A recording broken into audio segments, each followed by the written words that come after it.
So let's do a bit of a review as to what we've learned in previous weeks. So first, remember to structure your speech like a hamburger. Have the introduction, which is when you have the hook and you introduce what you're going to say in your speech. That's a roadmap.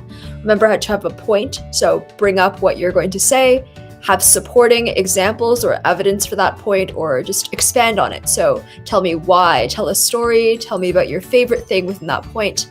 And then for the conclusion, sort of wrap up everything that you've just said, summarize what you've said in your speech. So I've talked about this point and that point, and then leave us with a question or with a broad statement that leaves the audience thinking. Last week we learned how to improvise. So to improvise, remember to plan your main points in your head or on paper. Remember that it's fine to take a moment to pause. So if you don't remember what you're going to say next, just take a minute, stop talking, collect your thoughts. This makes your speech more effective too, since you can pause for dramatic effect. And remember to be enthusiastic and to make eye contact, and also to expand in your answers, like all of you have been really great at doing in past weeks. All right then. So yeah, you can tell that she was very confident, she had a good volume, she made eye contact, and she had good structure as well. So she had an introduction in the beginning of her speech. Her hook was the story about going to Fiji and seeing the monkeys with the fruit. She introduced that she was going to talk about like learning with the Aristotle quote, and then she talked about the LeapPad program with the book that you can like click on for it to read it to you. So that was her example, expanding on her answers. And then she had, well, I guess she had a conclusion at the end, but we didn't see it since we only watched a small portion of the speech.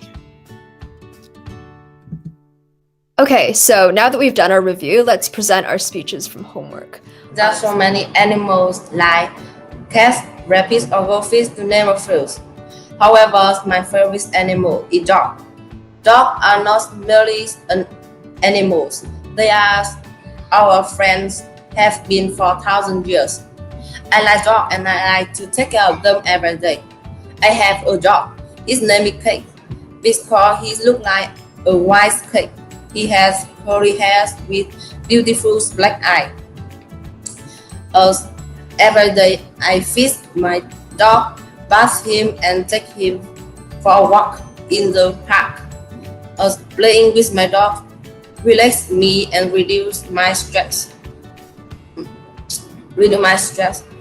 Cake is not just any dog. He is good and loyal friend. Today I have told you about my favorite animal. How about you? Share yours with me. Thank you. Awesome speech. Okay, what's your favorite thing to do with your dog? The thing I favorite is feed him. That sounds fun. My favorite pet is a dog. I love dogs because they are friendly and cute. They are also loyal to the owner. But most of all, they can be a great friend when I am lonely. Dogs are wonderful pets. I love dogs because they are friendly and cute. When I look at the big, beautiful eyes, I just melt like ice cream. When they do something bad, it's hard to get upset. As we walk down the sidewalk, dogs greet everyone they see. Dogs are the cutest and friendliest animals on earth. Dogs are not only adorable, they are also loyal to their owners. When you are away, they are always on the best behavior. And when you return, he or she will be excited to see you. You can trust dogs not to do their business in the house or on other property if they are well trained. You can depend on your dog to keep you safe. Dogs have always been loyal to me. As you can see, dogs are wonderful pets to have. Their cuteness makes having them much more enjoyable. Their loyalty makes them trustworthy. You will never be alone when you have a dog as a pet. Dogs are the best pet ever. And if I could be a pet, if I could be an animal, I would be a cat. I like getting attention, but most of the time I like being independent like them. I would love to spend my day lying on the couch while watching TV. I think this is what I call relaxing life. In short, that I love all of the animals, but two of the animals that I love most is cat and dog. Thank you. Awesome speech. Lesson is going to be about storytelling. So you guys have probably all heard a story since we tell stories all the time. For example, when I was asking you how your day was or what you did during your week, you told me stories like I did this today and then I did that. So we tell stories all the time, but the key is to make those stories interesting. So every story should have characters like people or animals or like things within the story. They should have a setting, so the story should take place somewhere. For example, they might take place at school or in your house, or if you went to the movies, then they can take place at the movies. And they should also have a plot. So obviously when you're telling a story, something needs to happen in the story, and there needs to be some kind of problem or event that the characters go through. Other important parts in a story are the structure of the story. So stories should have a beginning, a middle, and an ending, or else they're not that fun to listen to. And you should also deliver them in an interesting way. So the way that you say a story is just as important as the story themselves, because if you say it in a really boring way, then nobody will want to listen to your story. So we're going to be covering all of these things in today's lesson. The first important part of a story is the beginning, or the exposition. So a couple of questions that you want to answer in the beginning of a story. The first is, where and when does the story take place? So you don't necessarily have to say when all the time, but where is really important, because it helps the audience to visualize where your story is happening. So you can say it takes place in a city, you can say it takes place at school, in your house, and who are the characters in the story? Did she answer that? Woodsman. Yeah, the woodsman is the main character in the story. So she introduces that too. And then what is initially happening in the story and what is the problem in the story?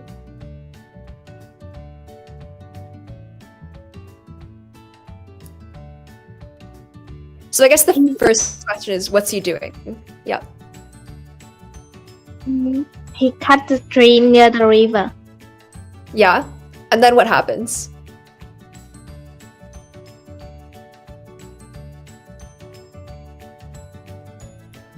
Right, so he's cutting the tree near the river and then he drops his axe in the river. Okay, so that's the beginning of the story. The story takes place next to a river. The character is the carpenter person. And then what is initially happening in the story? He drops his axe in the river. So that is the problem in the story so far. Okay, let's move on. So now it's the middle of the story. So this is the main part of the story where everything happens. So you want to answer what happens in the story, what do the characters do, and what happens to those characters. And then you also want to dive deeper into the conflict. So there are internal conflicts, which is when somebody has a problem with themselves. So maybe they feel sad or they feel scared or something. And then an external conflict is like, let's say there's something like a monster that's trying to like eat you. That would be an external conflict because it's not a conflict within yourself. So let's watch the video and then see how she explains the middle of the woodsman story. He dropped into the deep river water. Oh dear! That was my axe! Suddenly, a water spirit rose from the river. Why are you crying? The spirit asked. I lost my axe in this river. The spirit dove into the river. It came back up with a golden axe. Is this the one you lost? The woodsman sighed sadly. It is not. The spirit dove in a second time. It brought out a silver axe. Is this the one you lost? No, it is not mine either. Once more, the spirit dove into the river. It brought out the old dirty axe. right, so that's the middle of the story. Can anybody summarize what happened?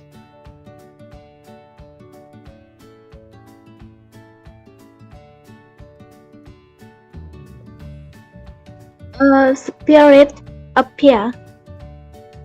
Yeah, the spirit appears. What does the spirit do? He asked the woodman that, why are you crying? Yeah, and then the spirit goes into the river and gets a bunch of axes. So the first axe he gets is a golden axe, and then the woodsman is like, no, it's not my axe. Then he goes back and gets a silver axe, and then the woodsman is like, no, it's not my axe. And then he gets the old axe. So the conflict then is that the woodsman is probably struggling over whether or not to lie and say, like, the axe is his, and he's also trying to get his axe back. So he's sad that he doesn't have his axe. Okay, so that was the middle of the story. By the way, also note that the way the girl is saying the story is very engaging. So she's using like different voices for the characters. She's using like hand gestures, all of which are really cool, and they make the story a lot more interesting to listen to. On to the ending of the story. So this is just the final part of the story. So explain how the problem in the story is solved, talk about how the characters act at the end, and what happens after the conflict is resolved. So maybe all of your characters, like, they go out to lunch or something, or they live happily ever after. Just explain how the ending of the story happens and how the problem is solved. So let's watch the ending of the woodsman story and explore how the speaker answers these questions. It brought up the old dirty axe. The woodsman sighed happily.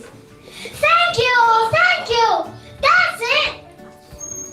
The spirit was surprised. You are an honest man. I will also let you have the other 2 axes. The woodsman told this story to his friends. Yep, so that's the ending of that story. How is the conflict resolved? So how is the problem of the woodsman losing his axe solved in the story?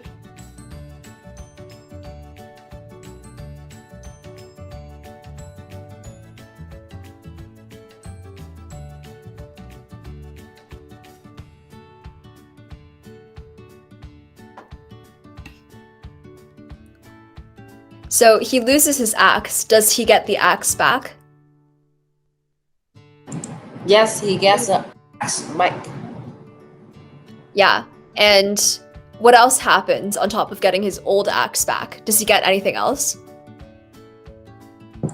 Yes, he's get 2 axe. Yeah, he gets the gold and silver axes as well. So since the woodsman was honest and didn't try to get the axes in advance, the spirit really liked him. So then he gave him the 2 other axes. And the thing that happens after the conflict is resolved is that he tells all his friends. So that's kind of the basic structure of a story: a beginning, a middle, and an ending. Right, so other things to remember when you're telling a story are to make eye contact and to be enthusiastic. So you might want to talk differently between different characters. So the girl that was saying the story, she used different voices for the water spirit and the man. And when different things happen in the story, you might want to sound angry, sad, or excited, or whatever emotion that the people in the story are feeling. Are there any questions about just the structure of a story in general?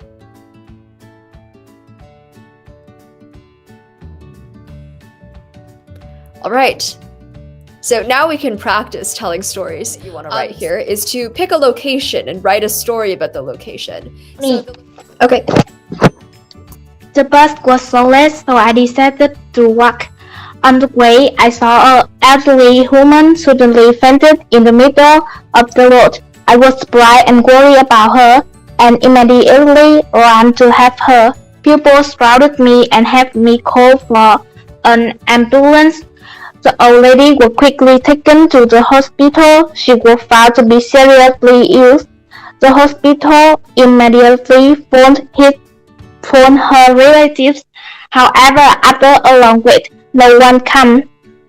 After the old woman woke up, she went home. Out of concern for her, I decided to accompany her home. When I arrived, before my eyes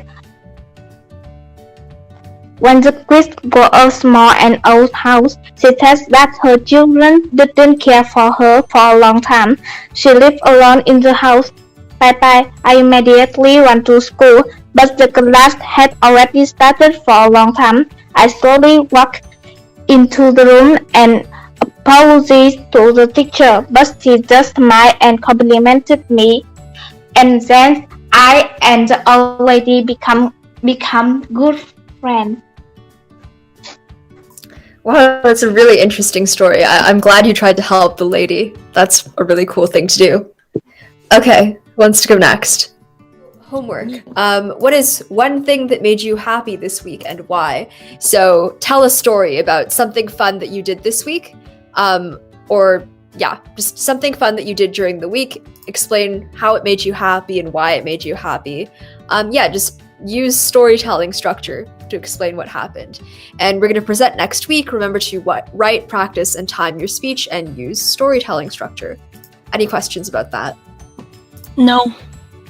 Okay, great. If there are no questions, then you guys are free to go. Have a great night. I'll see you next week.